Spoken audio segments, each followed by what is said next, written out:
You're watching this video because a surgeon has recommended an arthroscopic meniscus tear repair, also known as keyhole knee cartilage surgery. The purpose is to reduce pain and restore function to the knee joint. This keyhole operation involves making small cuts around the joint to insert a camera and instruments. The joint is filled with a saltwater fluid to expand it and to create room for the surgeon to operate. The keyhole camera identifies the tear. Stitches are placed using special keyhole surgery instruments to hold the tear together, allowing it to heal.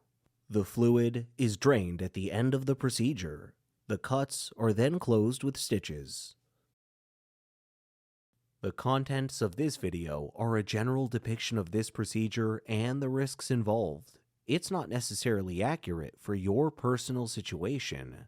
Information specific to your individual circumstances is listed in the written consent information sent to you by your healthcare team. Thank you for listening. Please watch this again to ensure you have understood everything.